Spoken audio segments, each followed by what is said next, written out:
And we're live. Hello and welcome to On the Fly podcast. I'm Dee. I'm Blue. I'm Steph. Yay! Yeah. So excited that you're on. We're going to be drinking, obviously, because it's Tuesday and we're not doing dry January anymore. So it's February. Happy almost Valentine's Day.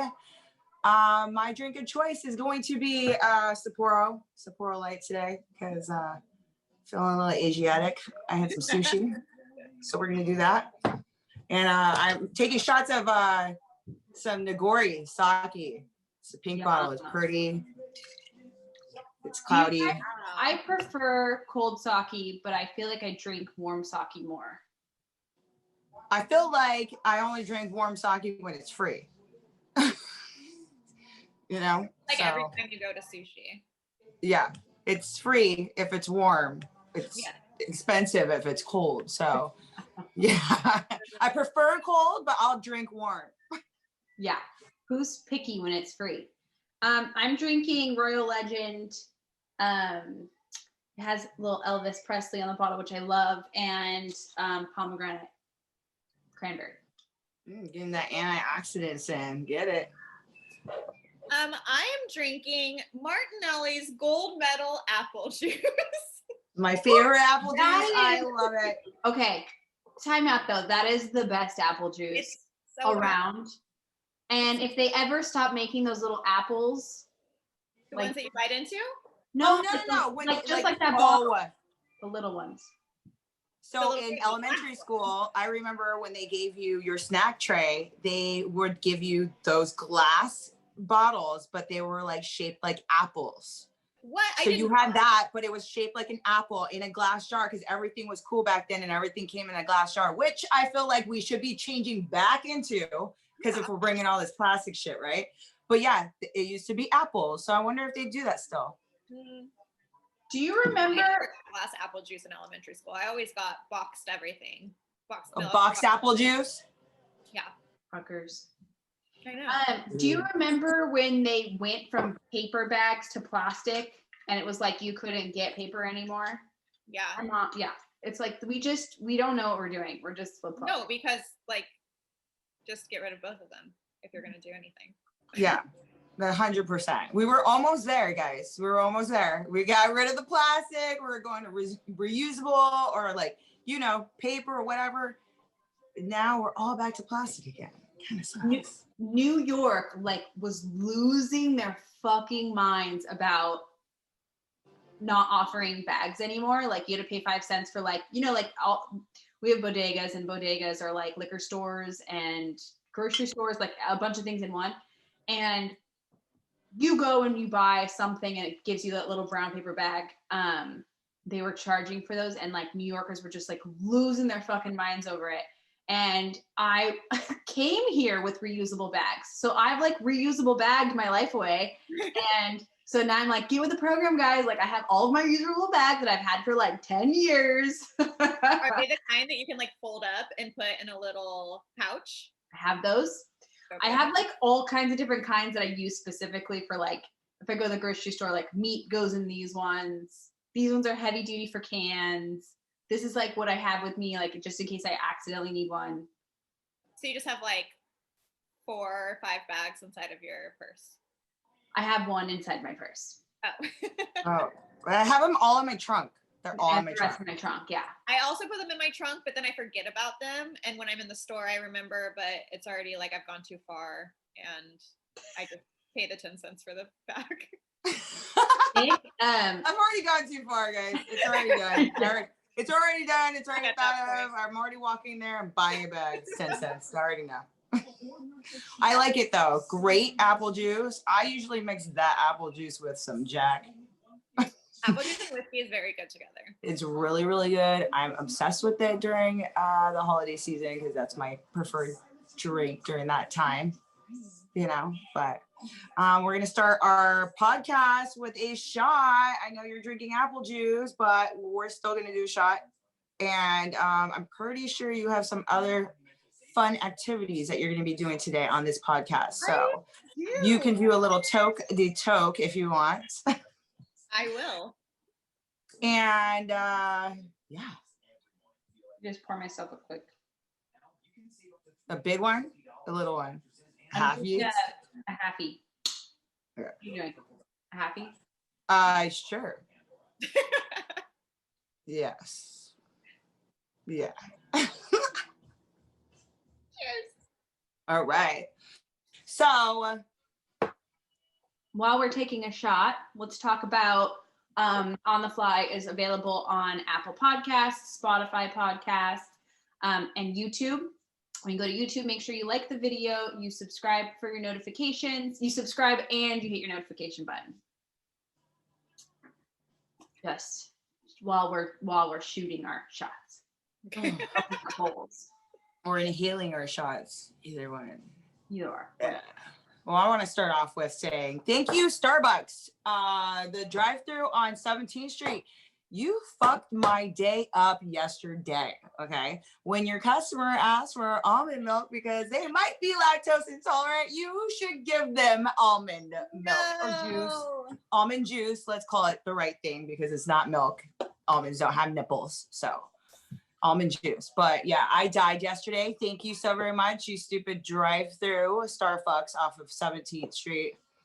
Yeah, thank you for all of that. And it's not ever going to be a podcast if I don't talk about my ass. So that was my intro. Quota. That's the time. Quota's filled. He's done, guys. Quota.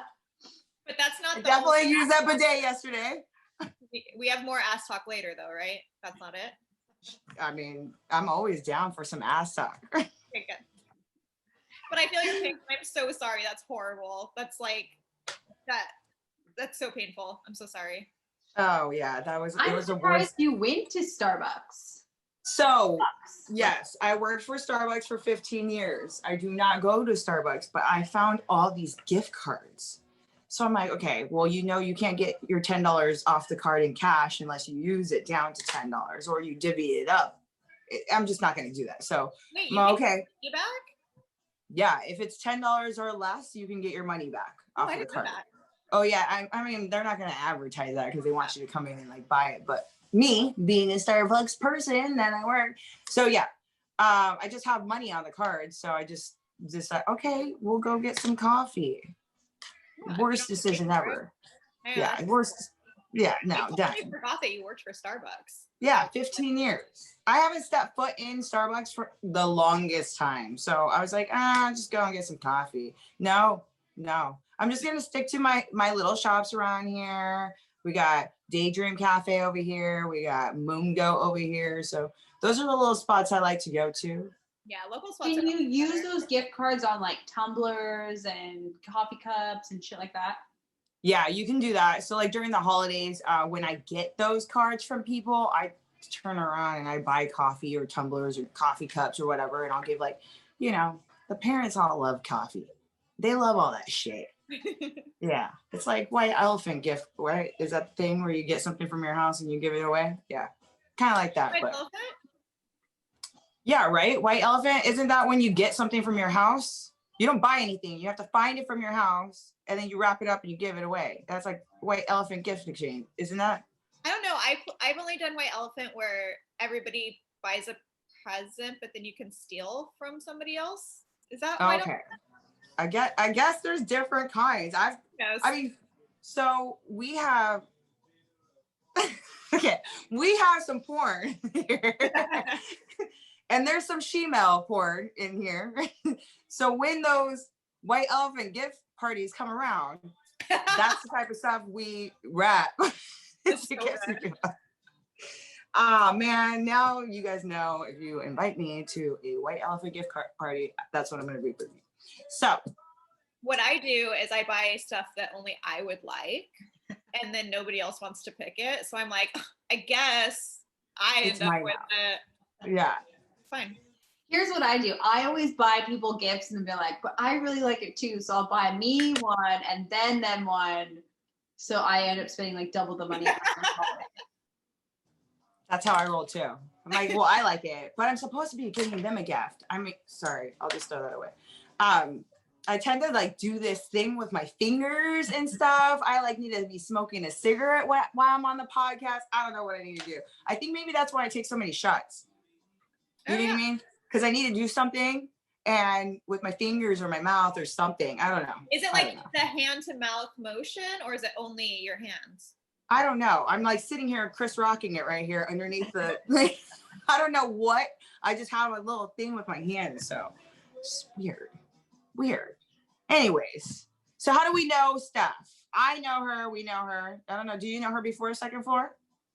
No, we interviewed you. I'll never not remember your interview. I'll never not remember it either. It was a table of like 7 people all looking at me, interviewing me at the same time. You're like, yeah, great. Like me, Ingrid, Alex. Graham, I think, was part of that for some reason. Yeah. Like who let Graham in? And then there was another manager when I very first started there. Was it Carly? No, it wasn't Carly. She was very tiny. She was a very small person. Jen? That's what I thought her name was. The skinny one, the other one. Yeah. The other one. Yeah. Not Silky. Wait, she was like really tan and had really long hair. Yeah, not Silky. Her. You remember her? She kind of had a thing with Jason, our manager. Wait, okay. There was 3 Jens when we worked, right? Because that's why, I mean, I'm pretty sure I gave you the name Blue because I always give people nicknames, okay? And I know she was a bitch. She was really tan. You were Blue. Like, that's how it was like, I needed to, and you're not getting a cool name. You're Blue. Yeah. Blue hair. Yeah. Yeah, so there was 3. I forget what we called her besides Jen. And then Stokey, we called Stokey. Yeah. Yeah. So that's how we know you. Second Floor. Cute little stuff. Ooh. So what are you doing right now? Like, what have you been up to since Second Floor? I know that you write. I know you love writing. I know you like books. I know you're into poems and poetry and all that stuff. So what have you been up to? Right, DJ? Yeah, DJing. I saw you doing that. So what's up? What have you been up to? Okay. I went to college. I went back to school and I got my bachelor's degree in creative writing. And that was in 2018. When did we all work together? How long ago was that? Is that like 10 years? Many moons ago. I moved here in 14. So, oh my gosh. I know. I moved here in 2014 and then I think I stayed for like Main Street Concepts, but went down south for like 2 or 3 years. So I'm thinking 2000, what, like 11 maybe? 12? Yeah. Oh my gosh, that was so long ago. Yeah, so I went to school and I got my degree. Yeah, that was like many moons ago. That was so long ago. And I had my poetry published in some small literary magazines, and I have done some editing jobs for like businesses and for ebooks. That I actually am a co-author and editor of an ebook that's coming out soon. So that's something that I've been working on. What's the name? 6 Degrees of Freedom is the name of the book. And it's from a bunch of different poets all over the country. So, and then I actually just got an editorial internship for an independent publisher that I start next month. Yeah, congratulations. Thank you so much. It's so hard to get into that industry, and like the fact that I even have this small opportunity is like mind-blowing to me. It's amazing. That's so awesome. What is your drug of choice, I guess? Like, what do you like to do within the industry the most? Like, what are you gearing towards? Editing, for sure. So when I was in college and I had my workshop classes, like I mean, I guess all artists never really feel like they're as good as they could be. And so they're always like striving to be better. And so like, I'm like, okay, people tell me I'm a good writer, but I want to be a better writer. But in my workshop classes, I noticed that like I would get accolades for my poetry, but more than that, any sort of editing comments or remarks I would make, my professors were always like, yes, exactly. That is such a good like point. And so being a creative writing major allowed me to see what I was better at. And I'm just a better editor than I am a writer. And it works out for me because it's much easier to get a job as an editor than be a published poet. So, you know, I'm fine with that. Is editing kind of like just making sure like the grammar, punctuation, all that? Or is editing kind of like taking their idea and making it fluid? It's all of those things. There's different types of editing. There's proofreading, you know, proofreading is a type of editing too. So what I'm I feel like I'm better at looking at the poem or the story or the script or whatever it is as a whole and finding gaps in the storyline, finding like gaps of logic, finding, you know, like, well, earlier you said this, but later on you said this kind of conflict. That's the kind of editing that I want to do. So I want to do it more on like the broad scale. But I do enjoy also doing like correcting grammar, punctuation, spelling, stuff like that. It's just kind of, that stuff kind of just comes to me naturally. Like I'll be at a restaurant and I'm like, this menu's, that word spelled wrong. Like, can I fix it for you, please? Or whatever. But I'd rather do more of like the long project, look at the thing as a whole and see where there's gaps and where it can be fixed. That's awesome. Yeah. It's kind of like a weird thing to be really into, but like I love it. I think that's really cool. I think it's cool to you were saying that you do some social media stuff, and I feel like copy is really fucking hard. Just to come up with stuff that doesn't sound redundant and making it pop and doing all that stuff is just does not come natural to me. So I have such a big appreciation for just how people can play on words. Yeah, it seems like something that should be fairly simple and straightforward to do, even like with social media, just coming up with a caption for Instagram or whatever. It seems like it should just be, you sit down and you're like, oh, well, whatever. But it kind of more complicated than that because you're right. Like you don't want to sound redundant. You don't want to sound like you're trying too hard. You want to get everything in you want to say in like a very brief manner. I don't know. Sometimes for me, even I'm just like, I give it to my coworker and I'm like, I don't even know what to say. You can write whatever you want. But pass that buck. I definitely get writer's block too, of like, okay, so I have this picture of this band and now what? Like I get like total writer's block. And sometimes one post will take me an entire evening just to like put together. Or I try not to like sound super dated and say things that I say, which I'm okay with, but like because I run it for a company that is like, you know, to all kinds of ages, and I try not to. I'll notice when bands say like groovy and things like that, and I try to like not say like pumped and rad because like I'm I love pumped and rad. Pumped and rad, like, oh, I'm so pumped. And I'm like, I'm pretty sure I'm the only one that says that. Or like, like you just dated yourself when your parents say some like random word and you're like, we don't say that anymore. Or like, I'll say like something's lit and I'm like, is that the right way to say it? Like, I don't even know. Oh, I think that was fleek or fleck or what. Fleek. How do you say it? Did I just date myself? But even like saying it's lit or like that's lit or like whatever, lit in any way, it's like, is that even cool anymore?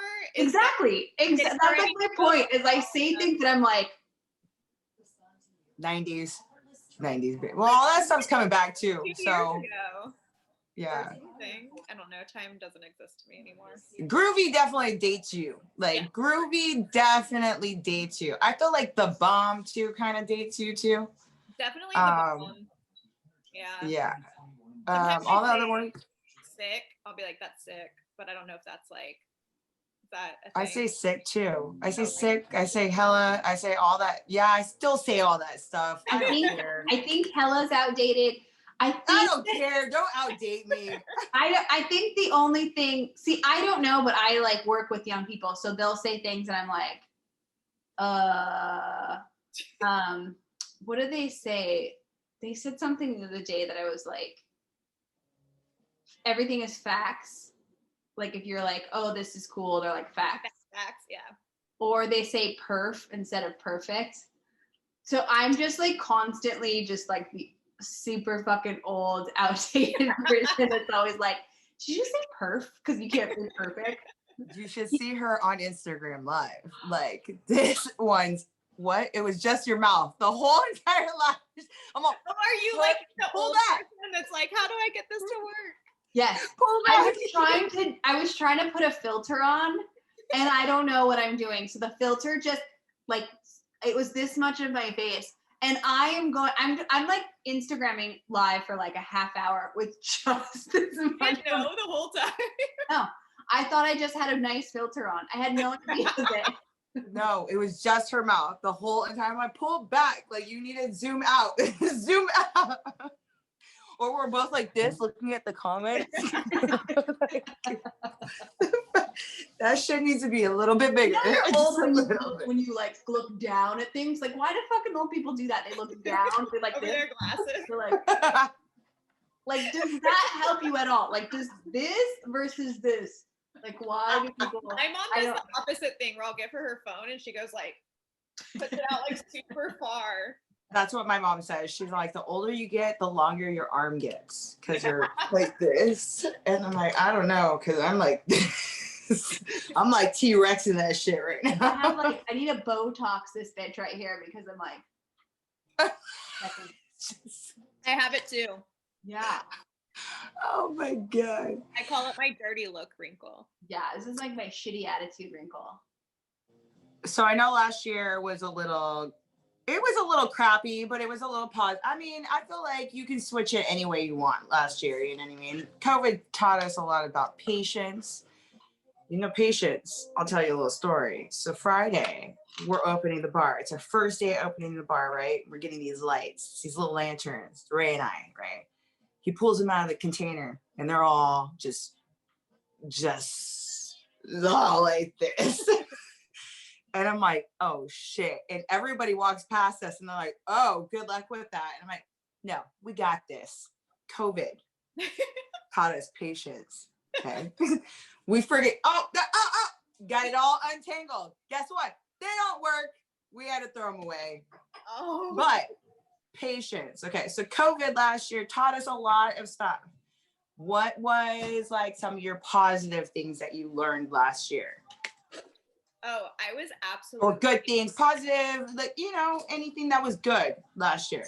Yeah, I was absolutely thriving in the beginning of quarantine. I was like, I don't have to go anywhere. I don't have to see or talk to anybody. Oh, she was loving this life. I loved it. I was like, this life was meant for me. I love this. I never wanted to stop.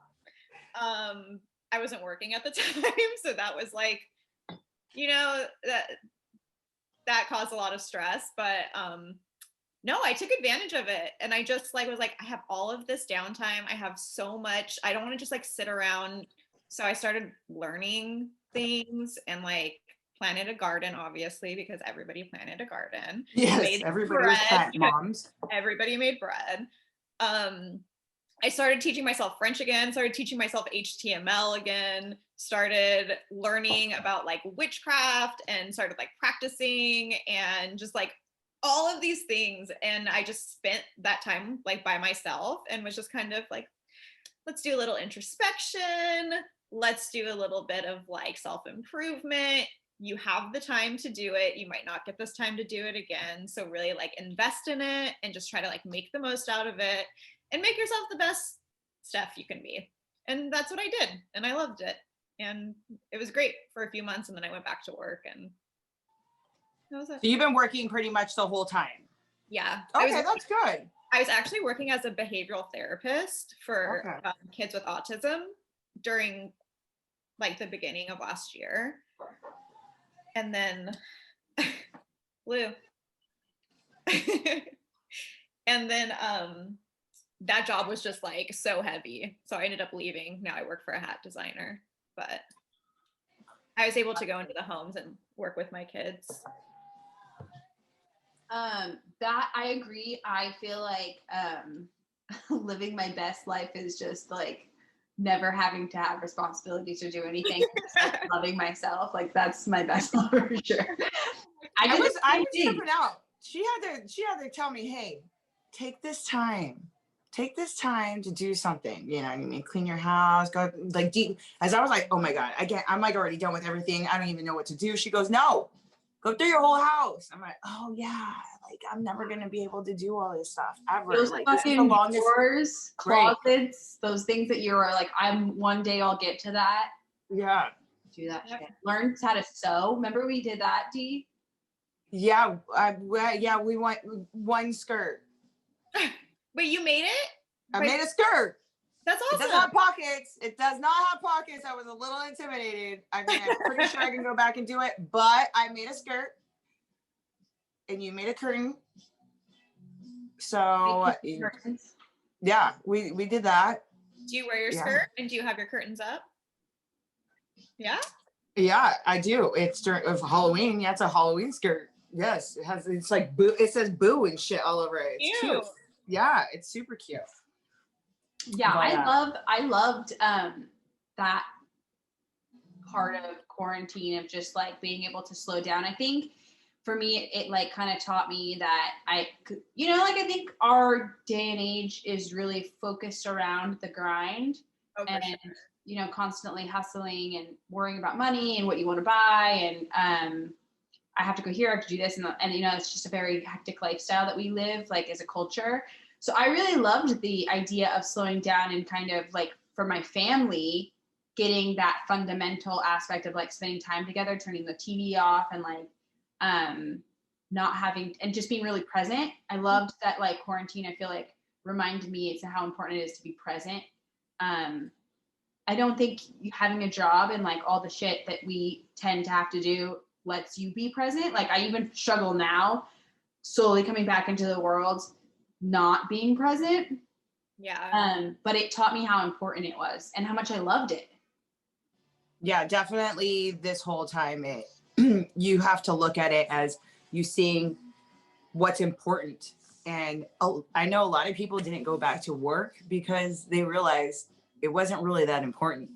Like they had more important things that they were worried about. It might be a mom who's spending more time with her kids now, you know what I mean? And she's doing the schoolwork with her kids. So now it's like, it's not worth it for her to go and work at a bar until 2 or 3 o'clock in the morning when she needs to wake up and be with her kid, be present with her kid, you know? So now I'm starting to see a lot of people not going back to work because they're realizing that wasn't important. I don't need that. Yeah, it was extra money, but what's more important, my sanity or this, you know? And a lot of people realize, okay, well, my job wasn't essential. So why do I need to go back to that, you know? Yeah. But that was really cool that you were able to still be with your kids too, because I know that was really hard for a lot of parents, getting out of that whole routine, you know what I mean? So that was cool. And for you, I know a lot of other places, they weren't. Like I have a couple of girlfriends that work and they weren't able to do it. It had to be through Zoom and stuff. And it was hard to deal with them because if they get frustrated, there goes the end of the Zoom and then that's it. But if you're hands-on with them, it's easier, you know?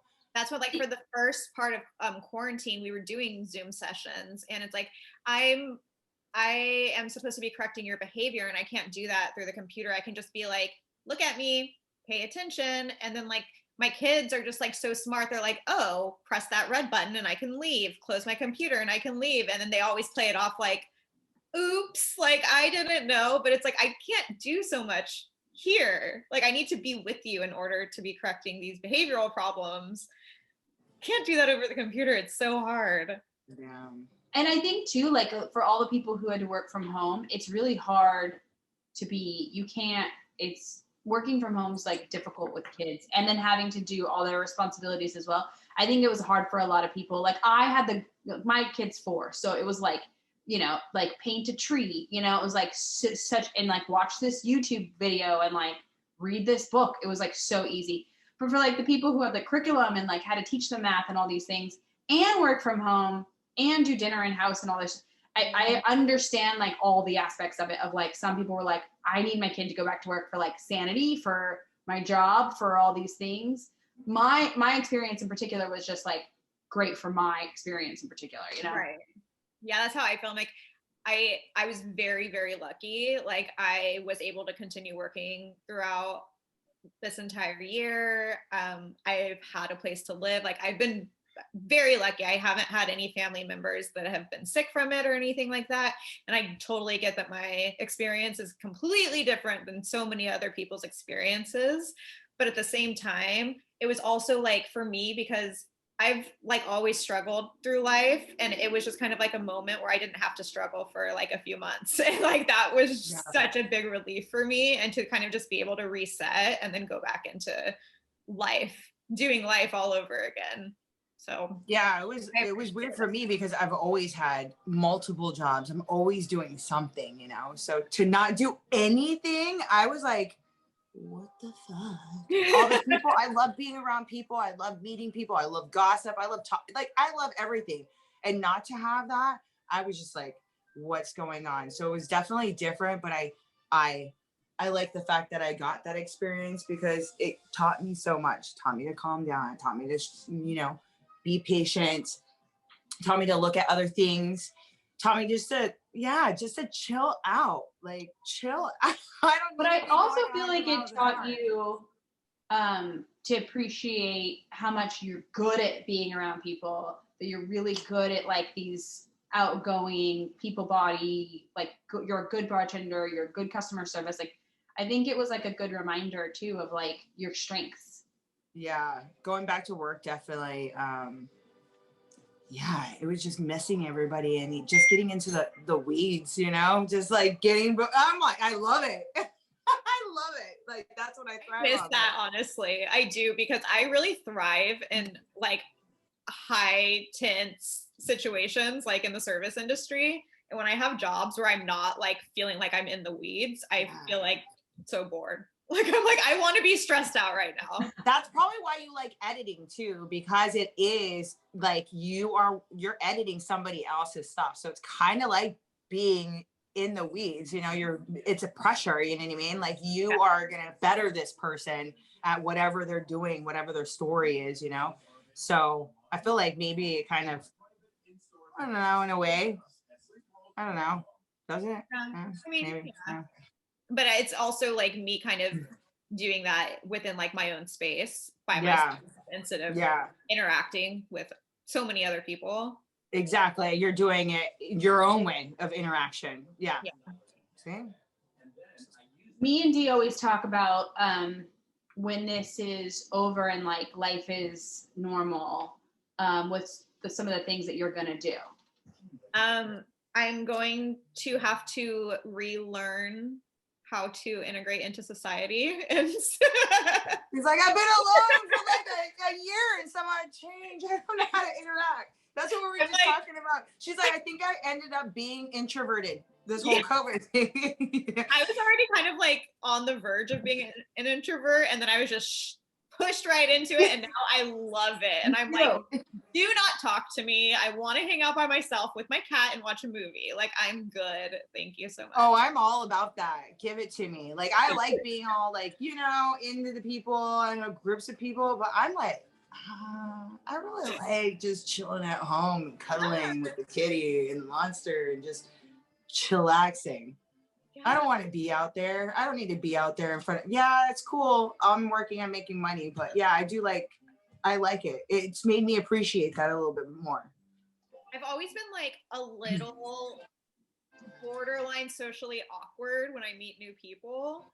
And so I feel like because I have been basically just by myself or like with my coworkers for the last year, when I go back into the world and I have to meet new people, it's going to be even worse than it was before. And I'm just going to have like, I hate small talk. I hate small talk so much. It makes me so anxious and like cringe. I hate it. There's just no way I'm going to be able to like talk to new people. I totally agree. I was like on my way into like being a hermit already too. And it was like, like, oh, do I want to go somewhere? Like, nah, let's just stay home. So I was like, kind of already. I think moving from California into New York, where I didn't have a big circle anyway, kind of like naturally like put me in that way. And then it was like, And then now, like, I have like no gripes. Like, it snowed a ton, and I have not literally stepped 1 foot outside the door. Yeah, now you are a true New Yorker. You're like, we don't go out in the snow, and if we do, it's because we really need something. But now COVID showed you how to fend for yourself for a whole month at least, You don't have to go out in this. You don't have to do any of that stuff. Like, I loved packing my whole kitchen and not doing shit. I don't have to get groceries. I don't have to get a prescription. I can order in. I can do whatever. You get your prescriptions delivered to you? See, Rite Aid. Wow. I'm going to have to look into that. You don't have to talk to anybody anymore. You don't have to go see anybody. You have one person come and deliver that, and you don't even have to see them. Yeah. I had a date the other night, and it was a Netflix party date. We just watched a movie and chatted.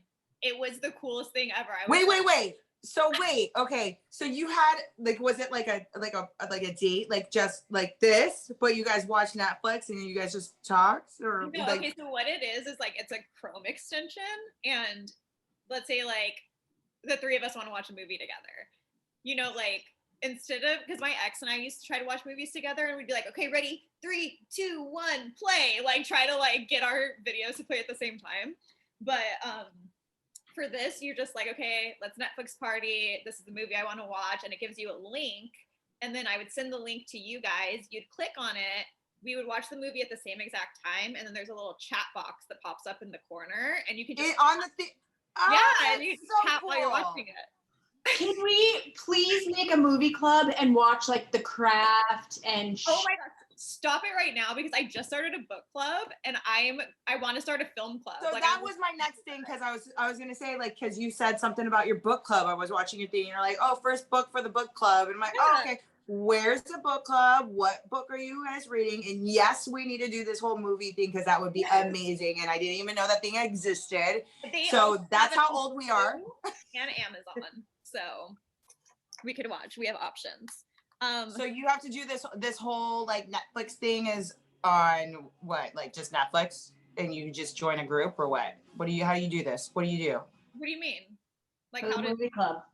Yeah, this movie club. So what I did was, with the book club, I was like, I'm in a reading slump. I can't find anything that's like pushing me out of it. And then I found out about a book that came out a few years ago by one of like my favorite authors.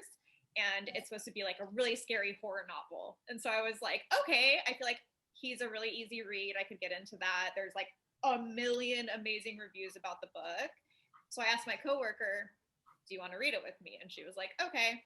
And then our friend found out about it and was like, I want to read it too. And we're like, okay. And then her friend found out, and then somebody else found out. And then so you started this whole book club. Yes. Good job. Okay, you need to tell us about. That's because I wanted to read a book and I didn't want to do it alone. That's so cool though. Like, that's really, really cool. That's something that you definitely need to promote, because then other people will definitely get up on that. And that's on your website, right? Is that on your website? It's not on my website, but it can be on my website.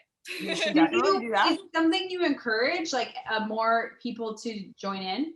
Yeah, for sure. Like right now, I didn't expect even there to be like, there's 6 of us now that are doing it. And I really expected it to be like me and my one friend, or like maybe one other person. And so now that it's like growing, it's exciting, because I feel like the pressure to make this, to continue it past just this one book. Not the pressure, but also like excited, because I'm like, oh, this is fun. Like, we're going to do Zoom meetings. We have like a group chat on Instagram about like the book and everything. And so then I was thinking, like, I know it's early in the relationship, but maybe they would want to do a film club with me too. We could like we could like Netflix party a film every week and just like talk about it, and everybody could have their turn to pick the film every week. I love it. Sign me up. Okay. I'm down. We'll definitely put her information on our page, so you can find that out too. And this is the book. And yeah. What is it called? Imaginary Friend. Here I am doing this again. What is it called? It's Stephen Chbosky. I don't really know if that's how you say his last name, but he wrote The Perks of Being a Wallflower, which was like my favorite book when I was like 15. And yeah, it's a horror novel, and apparently it's amazing. What's the title again? Imaginary Friend. Imaginary Friend. Okay. How far into the book are you? There's 7 parts to it, and I just finished the first part, but that's because some of the book club members haven't received their books yet. And I'm afraid that if I keep reading, I'm just going to end up finishing the book like tomorrow. So I'm trying to like hold myself back from. So just the first part is what I've read. I love, I'm like that person too of like, I could do this together, but it's way more fun when I do it with other people. Like I watched Sopranos with Talking Sopranos, and like each episode they go over like, you know, like with the cast and stuff each episode. So I'm like always into the club thing. I love it. Like even when I'm like, I'm gonna work out, I need somebody to work out with me on the same exact schedule that I'm on. Yes, it just helps you. It pushes you. It like, you know, it kind of challenges you. Yeah. I think it's good to do everything together. Plus, we're kind of like pack animals, so it's good to do everything in a pack, you know. Yeah. But that basically segues into what I was going to ask you about. What are you looking forward to 2021? So you're looking forward to this Netflix movie thing and this book club and your new job that you're getting starting what tomorrow? You said it's an editorial internship. Yes. For an independent publisher, and that should just be about like 4 months because they do quarterly releases, and they just released their most recent one. So I think it's just going to be a few months. But then my plan after that, which Blue already knows about, is that I'm planning on being in New York by the end of the year or early next year. I know. She told me this when I went and I visited her last time. She's like, "Oh, Steph's thinking about coming." I'm like, "Why the fuck is she not even here? Like, this is her jam, dude. That is her jam." And she was like, honestly, like when I moved here, I was like, Stephanie would love it here. Yes. And I want to be in publishing, and basically all the publishing houses are in New York. So if I want to actually do it and not just talk about it, I need to be there. So you have to go over there. That's like you. I'm like, she has to come over here. She shouldn't be in California. Like, you need New York. You need New York. Yeah, I'm over. You would fit in so awesome there too. Just like the vibe of the whole place. I think it's awesome. Like, I love it too. Like, there's places there in New York that I'm just like, I love this vibe. Like, it's amazing here. I love New York. I mean, California too, but New York's just different. It's just so different. I feel like California has like it's like a little bit more like solo, relaxing, easier going, good vibes, you know. Like, I like Orange County. I grew up in Orange County, but I like LA. Like, LA is like my jam. Yeah. But then when I go to New York, I'm like, that's like my jam too, you know? I just like that whole busy type like life. I don't know how. Is it ever going to be like how it used to be in New York? I don't know, you know? But if it's not, then that just means that it'll be rebuilt, and that's almost more exciting. That's I'm trying to go to grad school too, which is another reason I want to move to New York. Which school out there? So I have big dreams. I'm applying at NYU for the publishing degree, and then the New School for a publishing degree. And then there's this program, a certificate program at Columbia for publishing. And then they also it's through Columbia, but it's at Oxford, and it's a publishing certificate. So those are where I'm applying. Like next month, I'm sending in my applications. So I mean, what are they going to say? No? I mean, yes, they might say no. Yeah, but like, you have so many different options you're trying to go for. Like, you're gonna get one of them or maybe all of them, and then you're gonna have to decide which one do I go to. So yeah, that's really cool. Congratulations. You deserve it. Good luck to that. Thanks. I love school so much. I know you do, because I'm like, no. Oh, that's so no. Yeah. You can correct my grammar all you want. I'm not gonna lie. I know. I'm just too much of a procrastinator for school. I'm like, wait, you want me to turn this in? Like, I have to, what day? What? No. I That's what I was procrastinate saying. too. Like I'm interested in your Netflix club, but the book club, I'm just saying if you tell me that I need to read a couple chapters, I'm probably not going to. So Okay, but here's the thing. This book, each chapter is only like 3 to 5 pages. So it makes you feel that. like you're reading more than you are. Okay, I can do that. I can do that. If you say to read like 3 chapters and they're only 3 pages, I'm good. But I was the same thing. I was like, that's really cool. That's me. cool. well, the Netflix club sounds just for me. Like that sounds like books on tape. I'm down for it. Like I will read a book on tape. Go read a book. I will get down on a book on a tape. You know what it is for me? I can't control my mind. Like I'll read a page like 4 or 5 times. And if I'm like doing an audiobook, like I have to like be centered because otherwise it's like my brain is like butterflies. It really So, depends on like the style of writing too, though, because if they're a good writer and their words are engaging, then you won't get lost in your thoughts. You'll be like really I like fictional stuff and like scary stuff, and I love Dan Brown. Like he's very just like in it, you know, and he just describes everything. But like real stuff, like The Power of Now, I read it. Don't get me wrong, I love it. Like Eckhart Tolle is amazing, but I have to read that so many times to get exactly what he's saying. You know, it's not like it's a story in my head and like my brain's just like, oh, it's, you know, it's a story. This shit's real, so I gotta listen to it, pay attention to it.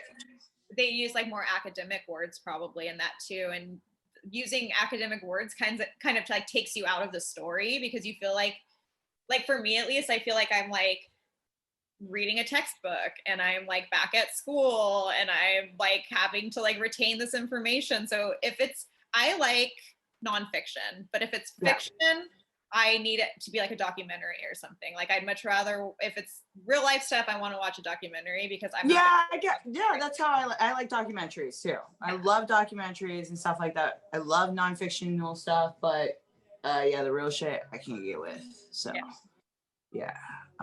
maybe I'll try that book club out. Maybe. I'm saying maybe. I'm just saying maybe, okay? So we're into the movie club. The movie club for sure. Okay, but you only have to be part of the movie. She's like maybe. But you should try to read. If the books, I'll let you know if it's good. I'm sure it will be good. I already love it. I've only read like 40 pages of it. But see, 40 pages was the first part of it. That's not a lot. That's not. It's not at all. And we're doing 4 parts every 2 weeks. So like the first 2 weeks, the first 4 parts, the last 2 weeks is gonna be the last 3. Oh, that's fine. I can do that. Yeah, see? Yeah. I'm thinking like you're like, hey, you gotta read like 1 through 20, and like I'm like, Steph, we're not at school. Calm down, relax. No, and like the nerd wants to be like, here's a test I put together. What do you? Yeah, and like a test, I can only imagine what you're like. You're after like. Oh, it would be like Steph would be like, well, what did you think about this? We'd be like, totally hadn't read it, and be like, well, you know, it sounds like you didn't read. Can you come back to class when you've read the chapter? Thank you.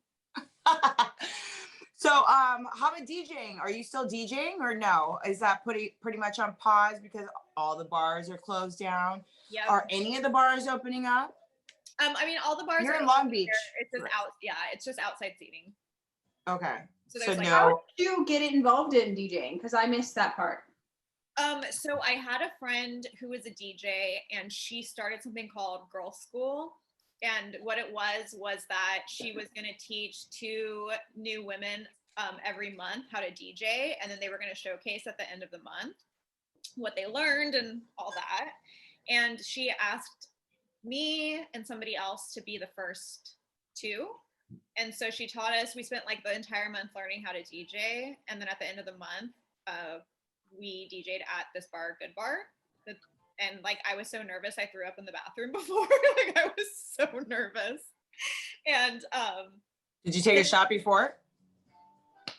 I got in a lot of trouble DJing because we got paid plus free drinks on top of that. Oh And shit. it was just like I would be DJing a complete mess, but like I didn't mess up any of my music or anything like that, but sometimes I'd put the records in the wrong sleeve, or sometimes I'd put like 2 records in one sleeve, and then I'm like, what happened to my other record? And like, whatever. But did you have to buy your records, and did she kind of like give you the equipment, or how did that work? well, I already had a record collection, so for the first, so okay, so what happened was we did that one girls' school, and then she was like, I don't want to teach anybody else how to do this. Like, I thought it was great, just the 3 of us. Let's just keep doing it with us. So then the 3 of us would do it every month after that. So that became girls club. Girls' school. Just the 3 of you. Oh, okay, that makes sense. Because I was like, dude, she's freaking DJing now. I don't remember. Yeah. I remember DJing with my first boyfriend back in like the day when he used to like, he was like a b-boy and stuff. So it was like all scratching and stuff, you know? Yeah. So like I remember watching him do that. So like when you guys brought back the DJing and stuff, I'm like, oh, that's cool, because nowadays everybody's using their computers. Exactly. And it's like, you're not a fucking DJ, dude. Like, come on now. Like, DJing is like taking the time and lugging your records, like back and forth. Like, you know? That was one of the requirements, was that it was all vinyl. Like nobody, Yeah. They weren't going to use computers. You weren't going to DJ with us if you were going to use your computer or anything like electronic like that. It was vinyl only. And through that, so at first I started just playing like a lot of garage music, and then I kind of got like used to DJing. I kind of got the vibe of the crowds at the bars that we were DJing at, and like I saw what, like, because after a few drinks, you know, people are going to get super hyped over like Belle Biv DeVoe or like Boys to Men or whatever, because it's nostalgic and it's fun and you're drunk and you want to dance to it. So then I started just buying nothing but like 90s R&B, and like then I just had like a bunch of like sick ass music that people were just like, yes, this is so much fun. So then other people would come over and be like, do you want to DJ with us this night? And then I would get like another DJ gig that way, and then like I would meet somebody else, and then I would get another DJ gig that way. It was just like people coming in and watching us and being like, I like the music you play, do you want to DJ with me? That's awesome. So the place that you DJ'd at most of the time, or the like random bars in Long Beach? So it was at the Good Bar. I had a monthly residency called Fanatic, and then I would do girls' school every once in a while too at Good Bar. And then there was a night called Meow House, and that was at the Hawk. And then there was a night called Bad Reputation that I would guest DJ at. That was at 4th Street Vine. And then I DJ'd, I had a monthly residency. There was a 90s night, and it was me and 2 other DJs, and it was just all 90s music that we played. And that was at a brewery in Gardena. So I had, are any of these places opening up again, or no? I mean, they're all open right now. They're Okay. just like, it's just not, you know. Yeah. It's not like the Yeah. nightlife. It's like daytime stuff. Really. Yeah. Long Beach is so different now than it was before. Like, it's already changed so much. Well, that's what I was gonna say, because you live in Long Beach, so we know all those bars over there. There's so many bars there, so it's like, how is it over there? Because when I go up to LA, even from here to Laguna Beach, it's just for sale, like close. So that's what I was gonna ask you. Long Beach, like, how is it over there? There's so many independent bars, and that place is always changing. We know what's up, and we know all the staples that are always there, like V Room and all that place. But like, how is it now? But I mean, everybody's open. Like, V Room's open right now. There's a bar across the street called The Stash, and they're also open. And then next door, there's a small restaurant. So to be open in Long Beach, at least as a bar, you need to serve food and alcohol. So the restaurant that's next door serves food to The Stash and to V Room. Oh, for both of them. Yeah. So if you go to get a drink, they'll give you a menu for that restaurant that's like across the street. And then that's how it is for like most of the other bars here too. Some of them have kitchens already. Some of them are doing like pop-ups. You know, there's like different people are doing food. So yeah, because in order for us to be open, we have to have food too. So we have food trucks. Like, we just got a couple of food trucks, you know, but we do have a couple of restaurants that are right next door. So that makes sense. Maybe we should like start looking into them and like sharing the wealth, you know, people For are sure. hungry, like get the food next door or across the street or whatever, or the little Mexican places. Everybody likes Mexican food when they're drunk, you know. Of course. Yeah. So yeah, I think that would, I mean, that's really helpful for everybody if you share. Yeah. Where do you work again? Donkey D's. So we just opened up Friday. It's called Donkey D's. It's off of 19th Street and Placentia. I don't know it. It's right next to Wayfair. Wayfair used to be Detroit Bar. It's right next door to West End, and West End used to be Big Belly Deli, and then Donkey D's actually used to be Casa, and before that it was Avalon. Oh, and Avalon was old school. They had a bunch of Yeah. DJs there. We used to fucking party so hard at Avalon. It was crazy. All DJs, everything. Even Detroit Bar, it was all DJs and stuff. So that was really fun. So to see it come back around, it was really fun to see.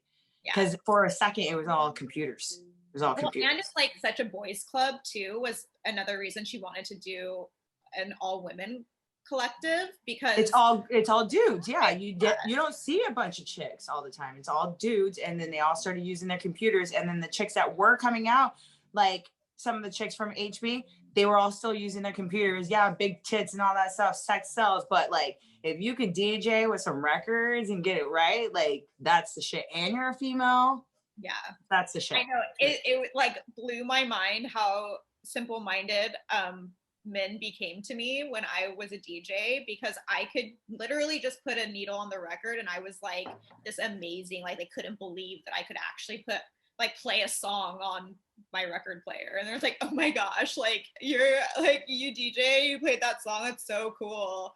Cool, dude. Like it's fine. It's you're like, I just played a record tire too. I can change my own tire too. Did you know that? Oh wait, did I make you come in your pants? I'm sorry. You're so amazed by me, and I was like, it is. Thank you. Isn't it really interesting? Like I know that this is like you know, like part of the nostalgia of like nightlife, of like being a bartender or being like a DJ or being like that. I guess like sort of centerpiece, how it like creates this persona of like cool or like interesting, or like people are drawn to it. And it's like, dude, I literally just put like Jack and Coke. Like there's nothing like super difficult. It's just like. But I know the bartender. I know that bartender. That bartender's so cool. I know that DJ. I know that DJ. DJ, you can play this song, right? You're gonna play the song. I just told you that I can play the song, right? DJs have that too, of like people want to know the DJ. Like it's very spotlight-ish, which is very, you know, which I get it. I even do it too. So I can't even hate. But like it's interesting, like those roles that you get put in, and you're kind of like, it's not that crazy. But yeah, especially when you like know the person personally, and you're like that nerd, like you're getting excited about that person. Okay. Yeah, totally. When you see someone that like isn't worthy, and you're kind of like, that sucks. Yeah. The hot chicks that want to come and see the DJ, and you know that was like the dorkiest guy in school, and he just stayed in his garage, and now he knows how to play some records. But hey, all the hot chicks want you because now you're a DJ at a club. Yeah, he definitely grew a beard too. Like, those guys are always the ones with the groomed beards. And he definitely got really cool glasses to wear also. You know that guy. Yeah. We all know that guy. We definitely know that guy. So, are you gonna go back to DJing like when this all kind of comes back together? I hope so. Yeah. I mean, I don't drink anymore, so it's gonna be totally different. But there's a bunch of DJs that don't drink and don't do drugs, and like, you know. It's so boring though. Yeah, like how does Cascade do it? Like you go to all these raves and everybody's fucked up, fucked up, and you're not on drugs, but you're hyping everybody. But you're I feel like it's a piece, it's like a more mind over matter thing. So I have this conversation with a couple of friends of mine all the time. Like when I got pregnant with Vinny, I was like, I don't want to go anywhere and do anything because like it's not going to be fun. I'm going to be really boring. It's only like it's like it was so mental.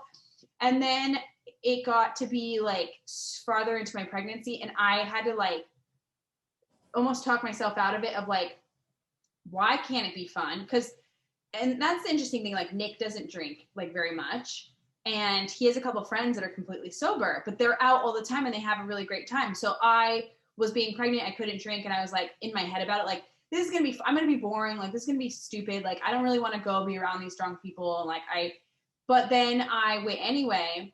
And then I realized that it was all in here. Like I could still go and have fun. I could still be outgoing. I could still do all these things, being sober. But it was like, I had to get over myself. And so like I drink seltzer water and I would like have just as much fun when I came to that conclusion. Prior to that, I was like, I don't know. It just seems like, but it was me being so in my head about what I thought was fun. Like, and I also think that I take drinking a half a bottle of Jameson is fun. And realistically I'm not fun. Like I think I'm great, but like the people around me don't think it's that fun. So I had to get over like my thought of it. And then by the time, like when I was pregnant with Johnny, like I had no problem going out and having a seltzer and like staying out all night. Like it was like a big transition of like sober life, but not changing your social circle because you're sober. And now I have to do sober things and I can't do these things because I don't drink anymore.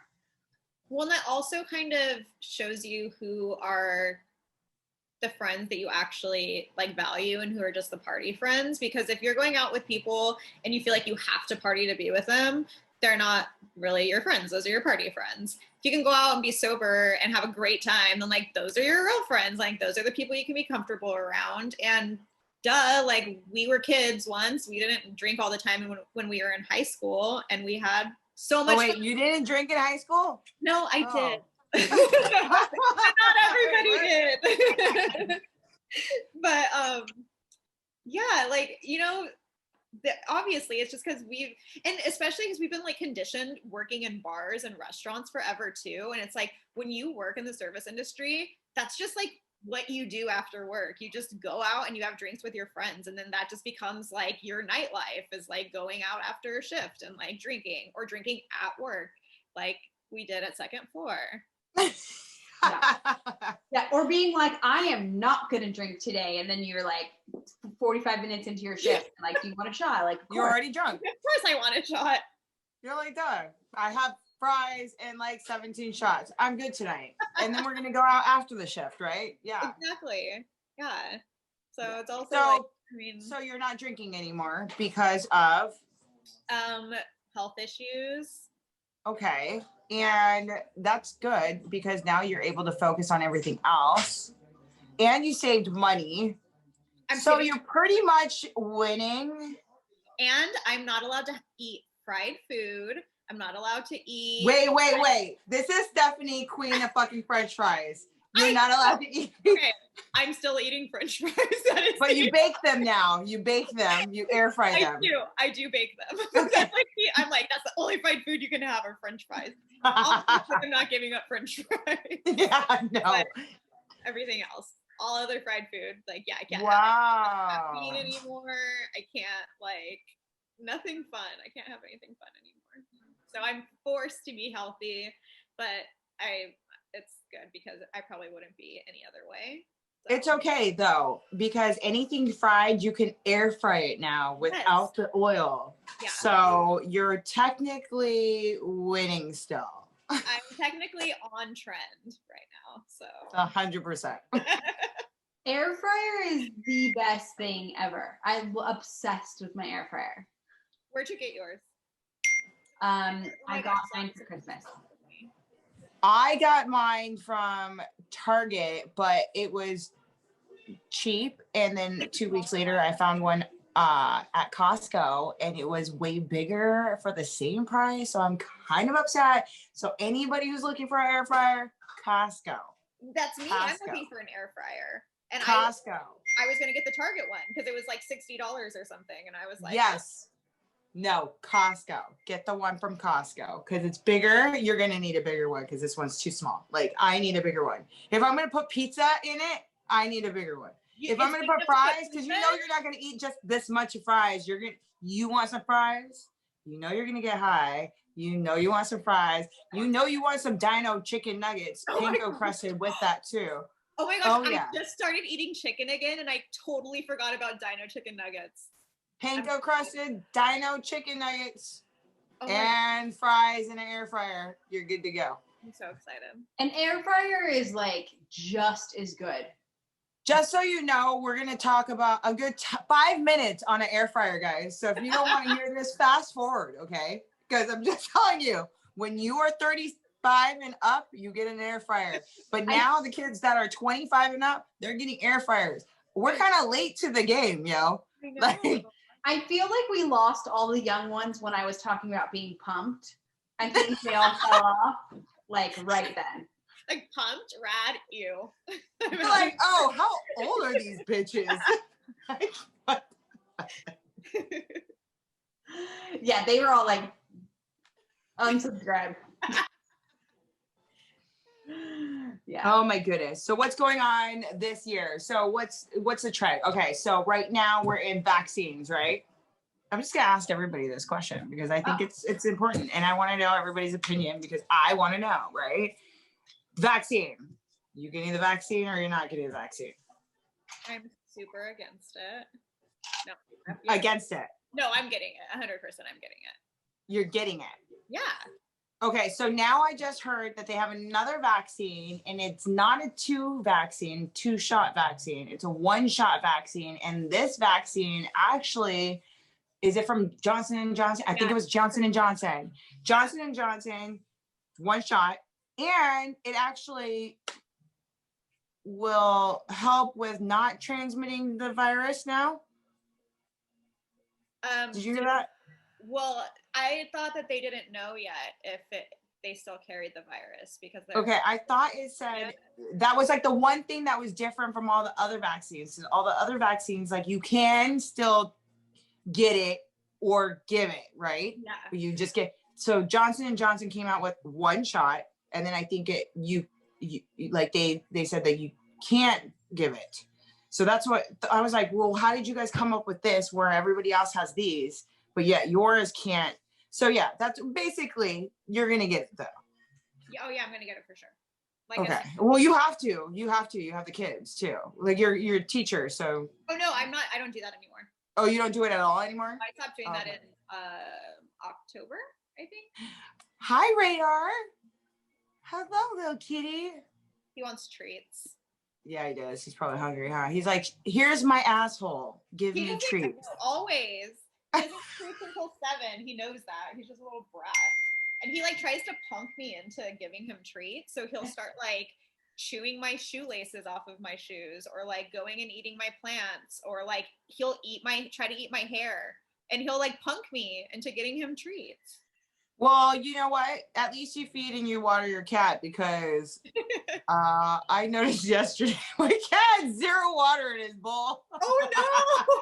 It was completely dry. Like I cried because I thought I killed him. I thought I was gonna kill him. Okay, this is the thing. Sorry. I've been watering my plants. I've been drinking water. Oh. Poor Luz. So we're watching you like so we're cleaning the house yesterday. And I noticed he was being a lot vocal.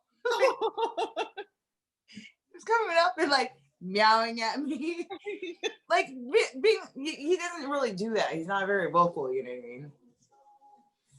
So we're cleaning the house and Matt's all, babe, his water bowl is completely dry. And we have the little keg that sits on top of it too and has all the water. So I don't know how long this cat didn't have water for, but it didn't have water. Fucking Lucifer didn't have any water. So at least you feed him and yeah. So. Oh yeah, I'm obsessed with him. I like triple check my door when I leave just because I'm like paranoid he's gonna get out somehow. I'm like the most paranoid cat mom ever. Yeah, I love him. I'm cool with him, but I guess I just forgot to check his water. I mean, he's 9 years old. It's not like he's a little baby. I'm gonna kill him.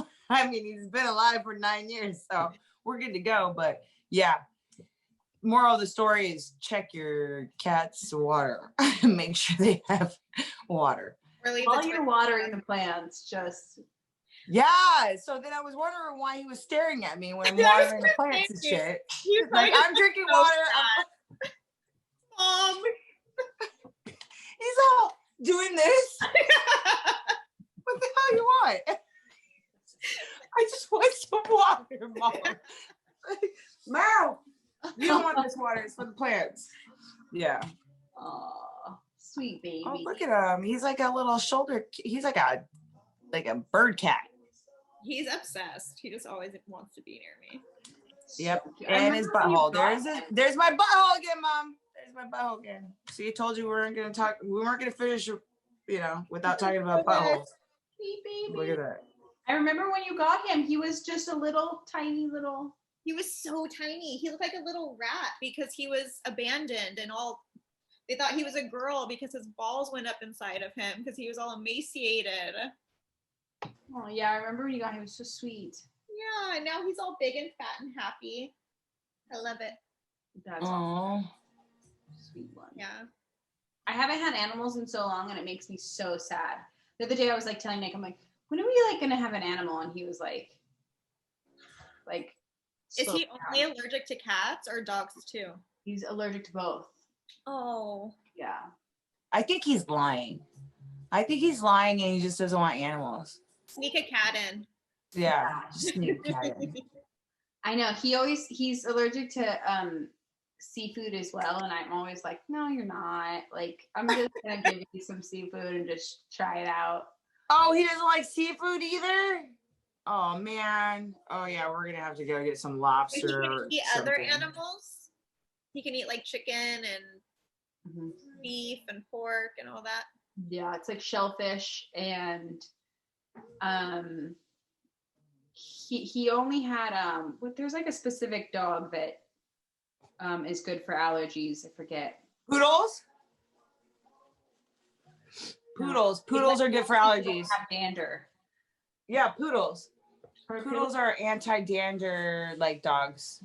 Poodles and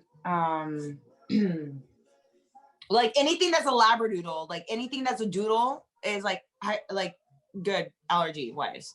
Yeah. They're the So, ones like- that have like curly hair, right? Yeah, it's like labradoodles are good. Like anything with a doodle in it, like is good. Poodles are good. Yeah. And I Yeah. forgot, isn't there another dog too? There's some other dog too, but I know poodles Feel for like sure. terrier. There's one in particular that he like loves. My kid right now is like kind of like a dog. So he is everywhere. He crawls everywhere. He's touching everything. He tries to eat like shoes. Yeah, I have a picture of him. Like we have these like child-proof gates, and he just was like the poles like this, and he was just like looking at me like. Oh, he's like And I he's was cheating hard, huh? like, hard. So I was like, when are we gonna get an animal? And he was just like, easy. Like, let's raise this one first. Yeah, you already have an animal. It's crawling around eating things. Yeah, basically. But then they can grow up together and they can crawl around and eat things together. Yeah, like a puppy brother. Yeah. A puppy brother. That's what we call them? Yeah. You Puppy never heard that brothers. before? Puppy brother. Okay. Huh. Well, guys. Don't forget a hairless cat though. Are they hypoallergenic though? Because they're not, but I don't think it has anything to do with the hair. I think it has to do with the skin and the dander. So the dander comes from the skin, right? Mm. I don't know. I like cats, so I just think it's like that's your thing that you gotta figure out. She's I'm gonna get a cat next year. Done. I love cats. Yeah, they're the best. Yeah. So what are we gonna do here? We're gonna go live. We're gonna go live after this. We're gonna go live. I wish we could do live like 3-way. That would be really fun. Have a little menage a trois, some Instagram live. But I'm gonna I'm gonna like nail this filter thing one of these days. Yeah, one of these days when your mouth isn't that close to the camera, we'll You have know. to tell, like now that we know that I see it fine on my end, you're just gonna have to like tell me, like. I don't understand why it's so close to your face though. That's the thing. For Is it me, like a Zoom filter or I don't know if I have like something on it, but anytime I try to do filters, it like puts me. Well, I mean, if you did not see Sriracha's Instagram live, she was really close to the camera too. I don't know. I don't know what I did wrong, but Steph, do you even know how to do TikTok? Do you know how to do TikTok? I know how Are to you do old? TikTok. Yeah. Okay, because I don't know how to do TikTok. We're old. We might need you to help us out there. I'm old too. Yes. No, if I you know how to do TikTok, you young. I don't even know what I would do on TikTok if I had it. What is TikTok? Oh my gosh, download it. It is so funny. I just lay in bed laughing my ass off on TikTok. It is so funny. Have you gone down the deep dark hole of that? What is her name, Dee, that sleepwalks? Oh, that chick I that haven't gone down sleepwalks. the deep dark hole, but I've seen some of her videos. They're Oh my so God. fucking funny. So funny. I know. I was like, my abs were hurting when I was watching one when she like, I think she like farted or something and then like flipped somebody off and ran away. And I was like dying in my bed. Well, there's one where she's like sleepwalking and she leaves and she goes outside the door. It's snowing there. Outside the door, no shoes, in her little nightgown onesie thing. Her husband gets up out of bed. Poor husband. Can you imagine him? Like, her up, and he's just like, he's not getting any sleep either, you know. Like, he had to run outside the front door and go get her. Or like the times when she leaves her front door, it's snow. She ends up in like in the back of a parking lot somewhere, butt naked. She likes waking up naked everywhere. Gosh. I love the one that you sent me where she's like watering the lawn with beer cans or something. She thought she was at a pool party. She's like giving people beer at a pool party. There's And one then where she's my favorite thing is when she's like laughing. She's like giddily laughing, like ha ha, like passing it out, and the person who's walking by is like, "What the fuck is this?" She's sitting there talking shit on some chick's moose knuckle in her bathing suit. Like, what are you seeing in your head? The one that I thought was funny was when she's in Vegas and she's in the front of her hotel room door, but she's naked because she sleptwalked outside the door, went into the lobby, ended up butt naked. So she's walking back to her door butt naked. And she's like, I can't believe this. Like, what? I just want to know Scary. how, that's really, first of all, it is really scary. But I mean, it's funny and all, but that's scary because something can happen. You know what I mean? Yeah. But what in their brain? What in their brain makes them do this? Like the fact that your husband has to put cameras in your living room, in your bedroom, and outside is a big problem. Yeah. I mean, I we're all had a friend who laughing used at to it, but sleep eat. She used to like, we'd go out and we'd get wasted, and she would sleep eat. So she'd like go to the kitchen, put in like corn dogs in the microwave, pour condiments, go to her bed, like eat a few bites, pass out. So like she would have had no recollection. She'd wake up and there'd be like chip crumbs everywhere. Well, but that's scary because how about if you turn on like the stove or something and you burn your house down? Like, oh my God. Yeah, she would like sleep eat and she would like diet all day long, and then she'd wake up with all the cookies and all kinds of shit in her bed, so she like couldn't. oh, she was a fatty in her sleep, huh? Yeah. That's fucking scary, dude. Do you sleepwalk? No. Do you snore? Do you talk in your sleep? I used to talk in my sleep when I was younger, but I don't talk in my sleep anymore. I cough a lot in my sleep. I think I have like sleep apnea because I have a sleep app and it records me during the night. Yeah. And throughout the night, it'll be like totally silent. And then you'll hear me go like, and it's like I stopped breathing and then I like gasped for breath. That's Matt. Matt So has that I do too. that. So it wakes you up in the middle of the night. You guys don't get enough sleep. What Yeah. you're supposed to do, you know those sex pillows, but like the wedges. Oh no, but that No. that makes sense.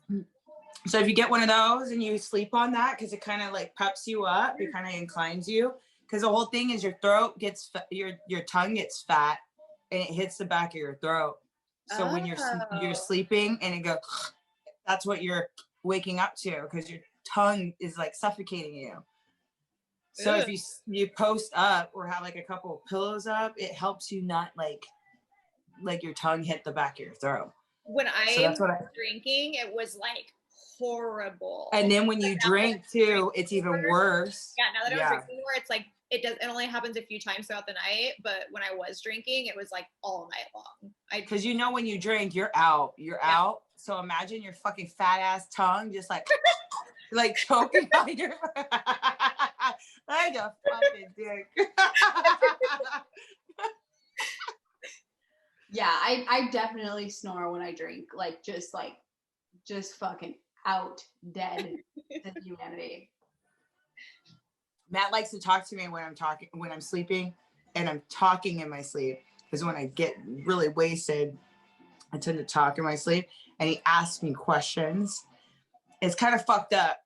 My mom used to do that to me when I was little, and then she would tell me about it, and I was just like, "That is intrusive. I don't like." Yeah, like why are you all up in my fucking head, yo? Like, Yeah. leave me alone and let me sleep.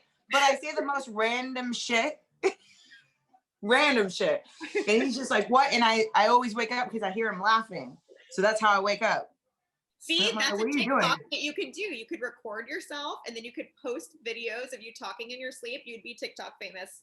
But see, this is a thing. I need to learn how to use TikTok first. So there's a problem there. I love, like, if Nick doesn't sleep talk, but I've dated people who did sleep talk, and I like fully encourage it. I'm like, well, what about the white picket fence? Where are you going to go? Where are you going next? Oh, like, you're one of those. That fucking dick. Like, just. That's kind of nice though, because you're kind of like leading them on their journey. Sure, you're leading us on a fucking weird journey of describing our fucking weirdness. I don't even know what I've said. Maybe I have to sit down with him and ask him some of the weird shit that I said. I just noticed he like laughs about it, but it's pretty funny. You must wake up so pissed. I could just picture you waking up. Oh yeah, because I'm like, what the fuck are you wait, why are you asking me questions? Like, I'm sleeping right now, I'm giving you weird ass answers. This is pissing me off. Leave me alone. Let me go to sleep. I only get like 4 hours of sleep every night anyways. That's great. Well,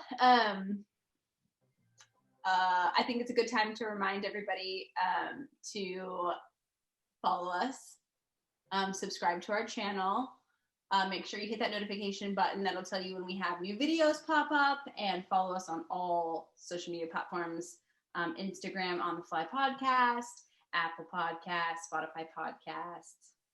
That's it, right? Yeah, that's it. We will throw all your information up on our On The Fly podcast, and your website, obviously. Yeah. And we can't wait to get involved with that Netflix movie. Yes. I can't wait. I'm excited. We'll throw up that book too, just in case everybody's interested in reading a book. But yeah, I'm down. I can't wait. I actually want to pick up that book. Just yes, please do. You said it was like fictional and all that jazz. I like that stuff, so I'm down for that. Yeah.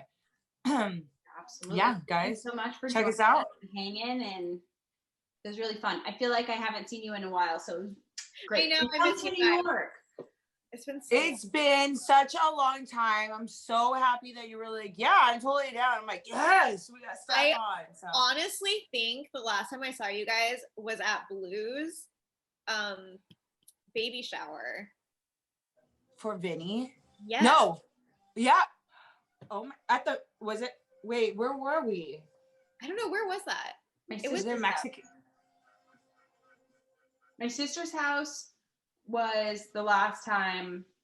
Remember, and you and Ian drank margaritas. Oh yes. So backyard pool. It was either that. Oh no, not at the Mexican restaurant. It was over there at at the house. There you go. That was a while ago. Yeah. Wow. You have to come to New York. Yes, I'm going to. As soon as Oh like my all God. of this is like blown over, you have to come at least visit for like a long weekend. You have to go because I'm gonna go. I'm obviously gonna go. I need to go back. We were gonna go back and then COVID happened, but yeah, we'll have to link up and yes, that'll be so fun. Yeah. I have like 2 spare bedrooms and like a big Oh. downstairs basement, and it's lots of fun. Oh, she has 2 spare beds. I know, Girl, great. In a downstairs Yeah, shit. grown Okay, up. we're all gonna just live over there in New York, guys. Yeah. We're done. We're Done. We're gonna yeah. Everybody just come quarantine in my house, please. Okay. Well, thank you so much. We really appreciate you. Love you, love you, love you. All Love you guys. right.